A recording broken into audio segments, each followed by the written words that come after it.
Hello again, everyone. You're joining us for another episode of Executive Platform's Blueprint podcast series. My name is Jeff Mix. I'm head of content and research. Today, we're going to be doing something a little special. We're being joined by two members of the West Monroe team.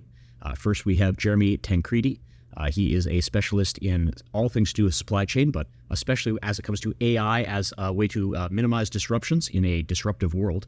Very excited for that conversation.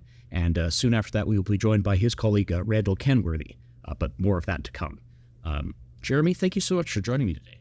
Thank you for having me. Really appreciate the opportunity. I want to start off by maybe talking about, I feel AI is the most buzzed about thing in the world of business today, but we are coming to a point where people are saying how much of this is science fiction and how much of it is really going to work. Supply chain, I think, is really interesting because there are use cases that are actually happening right now that are making a difference. Walk us through what you're hearing. Yeah, absolutely. And I think that's a great point that you mentioned, where people have this vision of what AI is. And the reality is it's not necessarily what people think in terms of AI running your entire supply chain. But AI-enabled supply chains are very real. We're starting to see a lot of traction in this area and starting to see a lot of new use cases come to light. You know, right now, over the last few years, there's been numerous supply chain disruptions. Obviously, COVID being the biggest one when the shutdown happened during that time. Since then, we had the conflict in the Ukraine causing disruptions in that supply chain. Specifically, we're here at a food conference. A lot of wheat comes from the Ukraine area, so that was a major disruption. The latest one was the impending port strike, which thankfully didn't last too long. But that's where AI can really come into play, is how do we anticipate some of these disruptions and use those AI tools to get ahead of it, if you will, and mitigate some of that risk. Now, one of the things I think people do sort of have their arms wrapped around is that AI is working from a large language model, a pool of data, and for it to make informed decisions, the data needs to be relevant and clean and sorted, especially in something as complicated as geopolitical considerations of supply chain. How do you get that data? How do you keep it clean? Yeah, and that definitely is the first step. You know, unfortunately, we see a lot of people wanting to go from paper processes to, fully automated supply chains in warehouses and distribution centers, right? So that you do have to step into it. And without that first data step, that is the first point you're going to fail. So what we always recommend is take a look at your internal operations, make sure that you've actually standardized those processes. With standardization, then you can focus on the data standardization after the process standardization. So that's where, we do see a need for investment in certain things like data platforms, data lakes, even advanced warehouse management systems, manufacturing systems, because that's going to provide the visibility into your data to make sure that not only is it accurate, but it's readily available to feed into your AI models. I wonder if we can talk about maybe a real world case study. Now, I don't need you to name any names, obviously. Sure. They're clients with confidentiality, but some of this is working in real terms today, and that's very exciting. Can you walk us through a use case? Absolutely. So I think one of the biggest areas where we've seen it impact supply chain is in transportation. The transportation management systems and a lot of the softwares out there that deal with brokerage, freight lanes, routing, have kind of been ahead of the curve on the AI model. They're looking at actual weather patterns, they're looking at traffic patterns, and starting to be more predictive in terms of you might have additional delays or disruptions that's going to increase your transportation costs. So with some of these advanced tools, things like the hurricanes, things like knowing the fact that we can look backwards at the previous hurricane and now Milton coming in and anticipate that there's going to be major blockages, road closures, and it's going to help people source new transportation lanes to keep their transportation costs down and also make sure their product flow is not disrupted.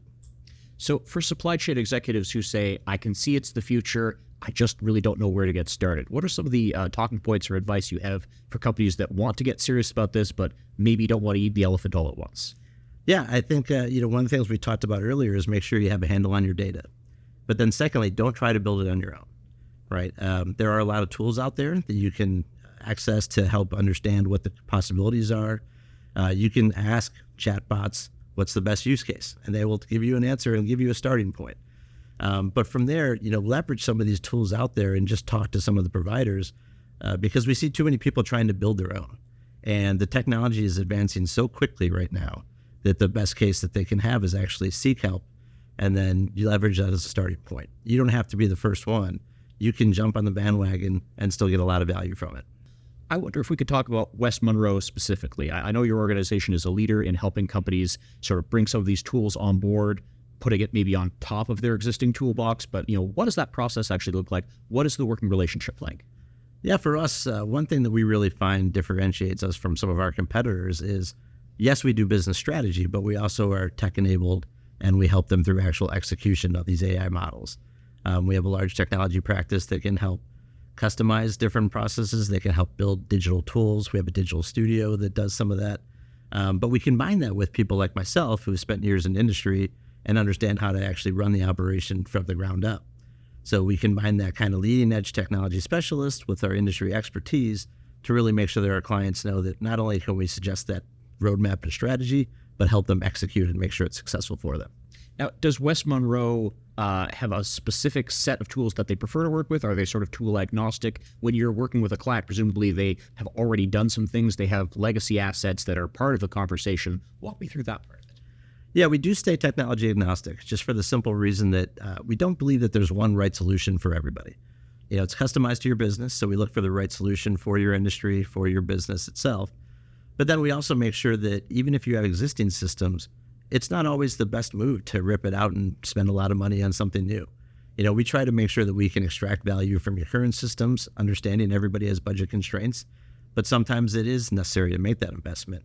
So we like to keep the options open, and we partner with a lot of different leading providers out there to make sure we stay on top of the latest technology and get the right solution for our clients. Do you find West Monroe works best on a project-by-project basis, or is it an ongoing working relationship as a company matures? Yeah, it's definitely an ongoing relationship. We help clients mature and scale many times. I started in 2007, and I have many clients who have been clients since 2007. We always tell our clients we're happy to work ourselves out of a job, but at the same time, as, again, technology changes, especially in this space, they find us a value-added partner to keep them staying at the front of their industry themselves. I know I'm going to have a further conversation with your colleague Randal, but maybe while I've got the supply chain expert here, they can ask, where do you think this is all going maybe 5 years down the road? How is the technology going to mature? What are you telling your clients in terms of what to get ready for? Yeah, I think it's, I think the thing that I can tell people is rest assured it's not going to completely replace all of us, right? We're still going to have a need for actual people and human interaction. But the skill sets will change.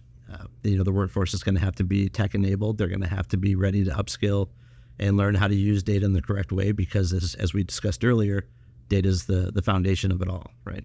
So you'll see more demand planning using analytical and advanced AI tools. You'll see the routing and transportation that we mentioned. And we're going to need people who understand how to use that as an accelerator instead of a replacement. We've covered a few things in the supply chain AI space. If there were a couple of key takeaways you wanted to highlight for people, what would you want to make a bullet point? Yeah, I think it starts small, right? You're not going to change your whole operation overnight and become that AI-enabled supply chain, tomorrow. But pick an area, whether that's in your planning processes and your forecasting models, or your transportation or your distribution and order fulfillment. Pick an area, get some adoption, start to generate enthusiasm around what AI can do to accelerate your business, and then expand it out slowly from there.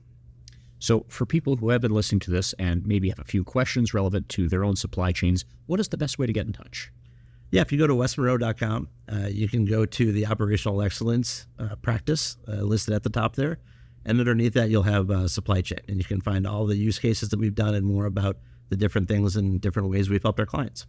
Well, I encourage everyone to check out that website. And I think, supply chain is in a really exciting time. AI is in a really exciting time. And Jeremy, I really appreciate you sharing some of what's going on with us.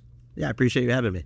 I understand your colleague Randal Kenworthy is going to be joining us to have a further conversation. I'm going to let you go, but I really appreciate your time today. Thank you. Thank you very much. All right, everyone. So now I would like to introduce you to Randal Kenworthy, also of West Monroe. We were having a conversation with Jeremy Tancredi.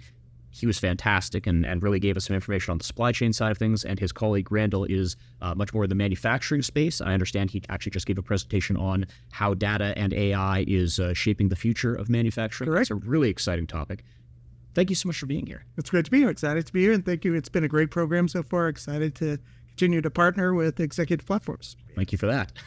Why don't we get into the big topic I think every business conference is talking about in the last year or two is how AI is going to change things. And I think manufacturing has had digital transformation on its mind for a decade and a half, but AI is the next big thing. What are you hearing from your clients? Well, I think it's important to kind of actually take a step back and look at how this all started. So there was an interesting tipping point in 2008, and that's where the number of IoT devices surpassed the human population in 2008 by about 8.2 billion.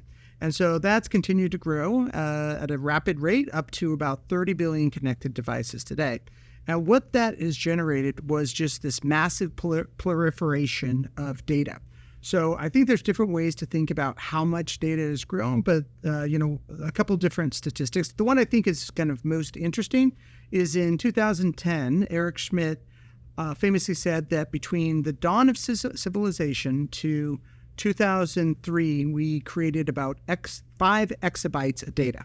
And that seems like a large amount until you start putting it into the context of where we are today. So this year, we will create 29,500 times the amount of data that we created between 2003 and the dawn of civilization. So that just gives you the order of magnitude. And that now we're seeing data where we're doubling that amount of data every 2 years. And that 90% of the data that we have today was actually also created in the last 2 years. So there's tremendous amount of data. But this is the good news, and there's bad news associated with this. The good news is if you look at who's creating all of that data, it's the manufacturing industry. You can look at different research, but traditionally what you'll see is that manufacturing is creating twice as much data as the second largest industry. So it's not the banks, it's not retail, it's not healthcare that's creating that data, it's manufacturing. So that's the good news. It's like, woo, yay. The bad news is that we're woefully underutilizing that data. The IoT consortium estimated that 99% of that data is going unused, right? Just tossed out like yesterday's newspaper. And if you look at Splunk, even within the enterprise, so that's all of the data within manufacturing, a large amount of that is in the manufacturing from all of the PLCs and data and all of the IoT devices. But even within the enterprise, Splunk estimates that 55% of the data is underutilized. And the issue is that there's a tremendous amount of value in that data. You can look at different sources, whether it's Forrester that says those companies that are data-driven have 53% higher probability of exceeding their revenue goals. McKinsey talks about the fact that data-driven companies can convert 23% more of their customers or increase their customer retention by 23 times. So there's a tremendous amount of value in that data, but we continue to see companies that are underutilizing and incapable of tapping into that pool that is out there.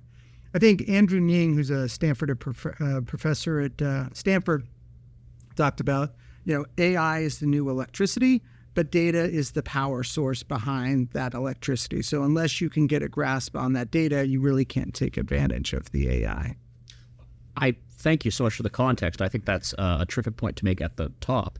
And I think, looking back on a lot of conversations I had about digital transformation 5, 6, 7 years ago, you're right to say, people used to say, okay, well, there's a tidal wave of data coming in and I'm trying to pick and choose what actually matters. And maybe AI is the piece that has been missing, that it can look at the whole tidal wave and say it all matters. There's some value to be found in everything, and it can be running through scenarios and picking and choosing things to bring to a human operator's attention, but it's watching all of it. Data isn't wasted. Is that a fair place for AI in this conversation? Yeah, I think it's fair to say that there's tremendous amount of value. I don't think all the data is necessarily valuable. I mean, a lot of the time series data that's coming out of a PLC may not be worthwhile unless you are using it to actually improve the performance as well as the reducing the downtime of those. So, I think it's around the capability of designating and delineating between that data that is truly valuable and that data is just noise. So we're only tapping into 1%, but then of that 99%, we have to really be able to delineate what's valuable and what's not. So that's, I think, where we really need to mature as an industry and as well as a kind of an industry.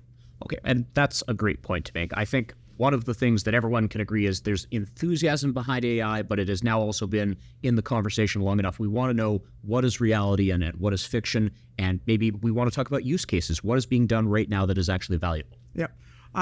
So we're seeing obviously massive increase in terms of the investment in AI. We're looking those companies that are going to be increasing between their investment in AI from 20 to 50%.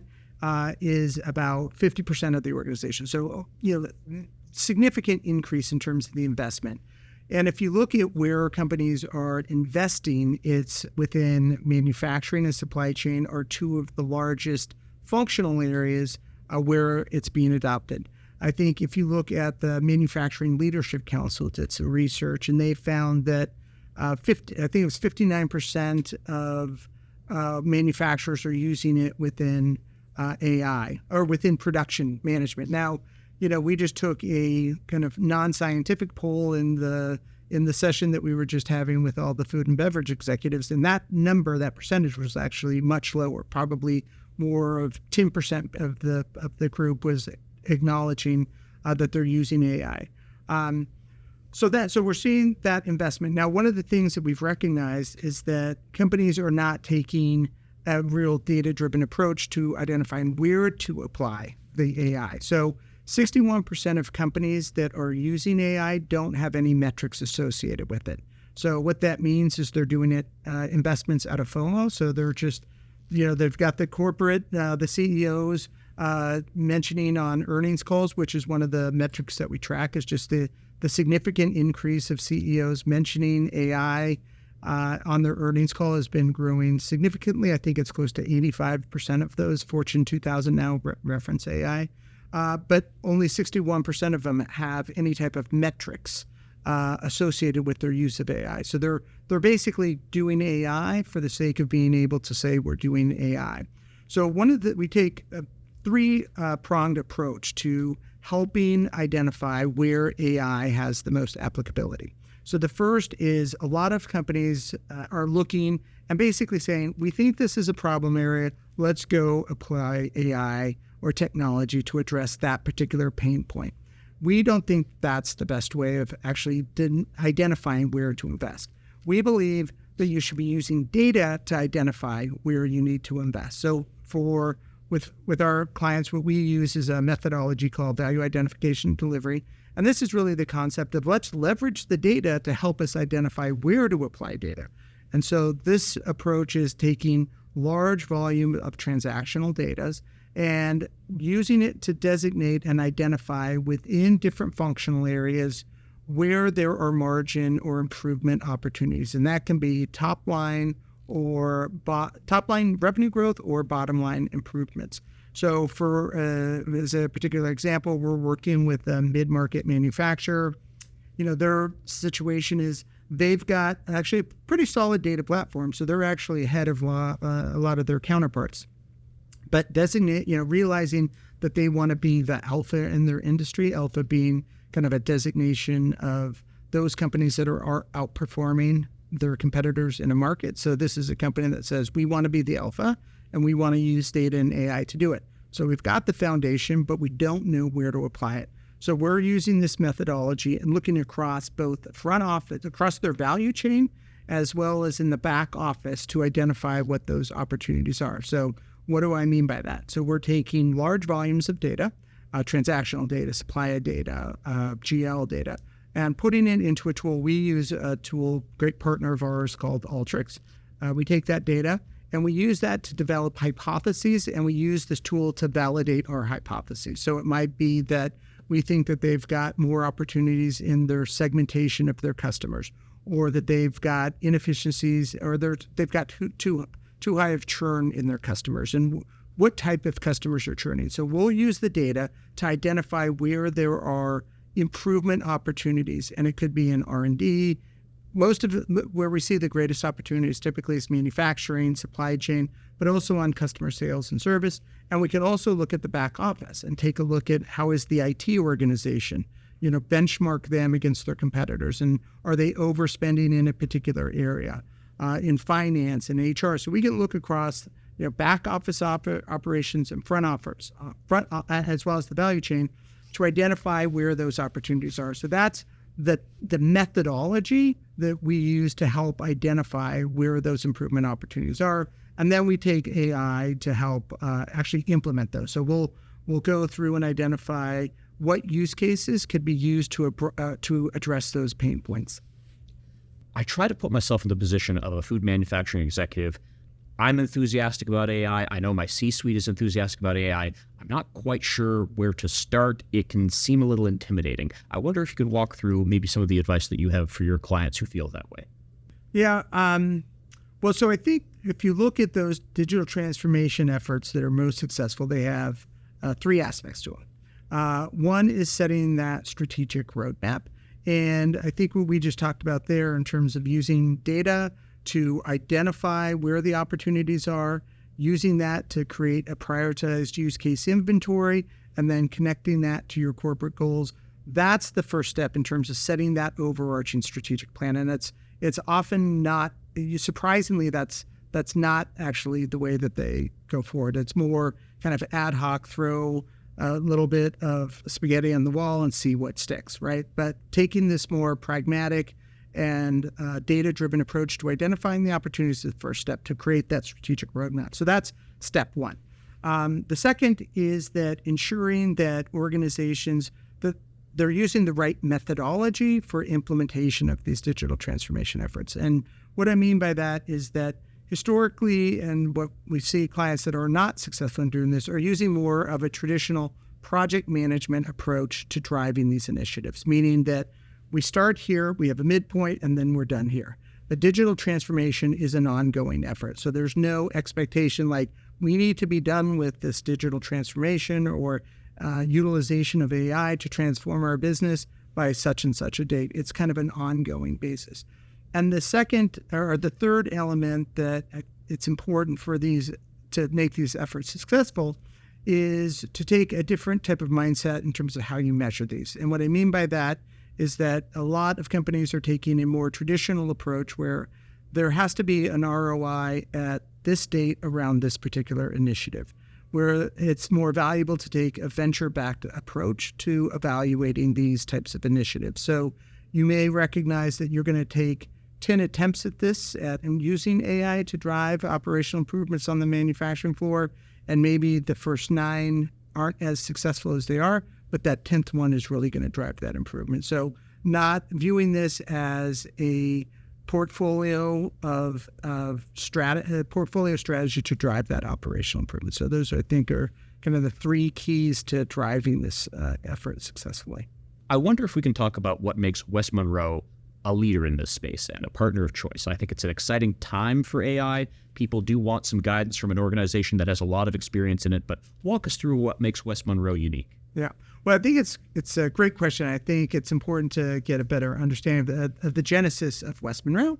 So 22 years ago, there were 5 partners from Arthur Andersen who got together at a bar or restaurant in Chicago, and they decided they wanted to start their own consulting firm. And what's unique about this is they wanted to start by building it around the values. So as consultants do, they took a napkin and they wrote 13 values on a piece of a napkin.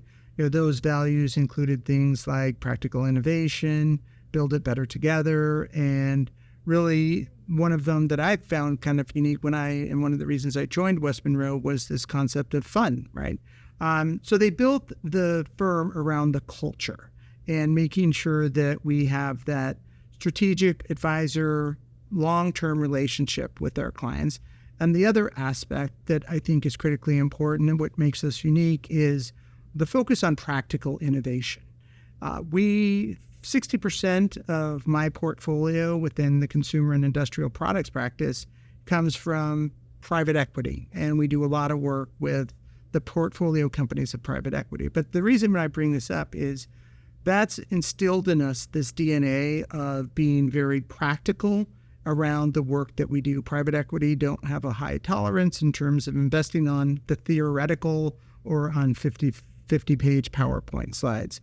They're expecting a return on that. And so that's really instituted and institutionalized in us this approach where we're not trying to create the theoretical, we're really looking to drive that practical innovation. So we have the highest NPS scores in the industry, and part of that is driven by that culture where we really look to team with our partners, but they also see the tangible results that we're driving. And I think those are really what differentiates us.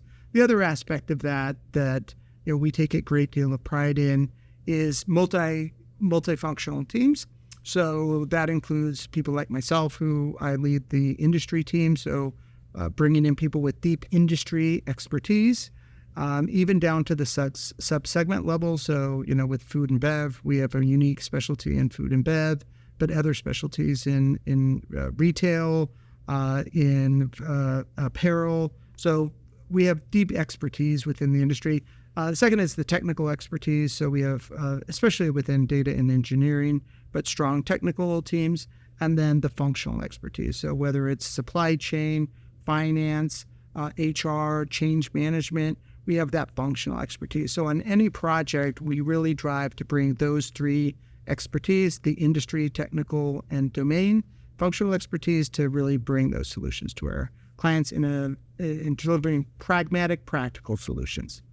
I wonder if we could illustrate what we're talking about with an example. Now, I'm not looking for you to name names, but when you're talking with someone who is interested in partnering with West Monroe, what is the success story you want to talk about that maybe showcases the working relationship? Yeah. I think we could talk about an example where we're doing that AI strategy across the value chain.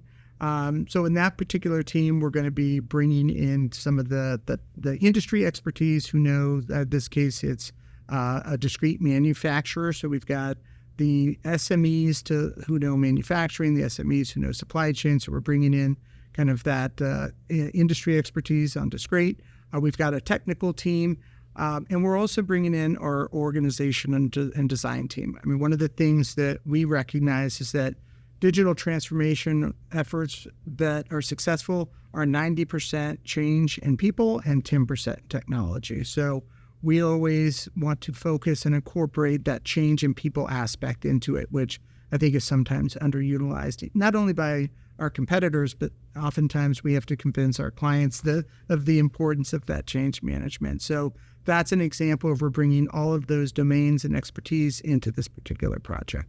Absolutely. And so for people who have been listening to this and maybe see their own organization's opportunities reflected in it, if they have their own questions, if they want to ask and learn some more information, what is the best way to get in touch? You can go to our website and look at the Consumer and Industrial Products Practice. So that's the vertical. And within there, we have our contact information. So that's the best route. Or you can reach out to myself directly. It's just Kenworthy at westmonroe.com. Wonderful. I first of all, encourage everyone to check out the website, but I'm also so thankful whenever anyone says contact me directly, because I get to enjoy speaking with you one-on-one, and I hope anyone who's listened to the whole episode is probably saying, I wish I could ask Randal this or ask Randal that. Absolutely. Thank you so much for your time. This has been terrific. Thank you. It's been great. I really appreciate the opportunity. You've been listening to another episode of Executive Platform's Blueprint Podcast Series. I've been Jeff Mix. Let's do it again soon.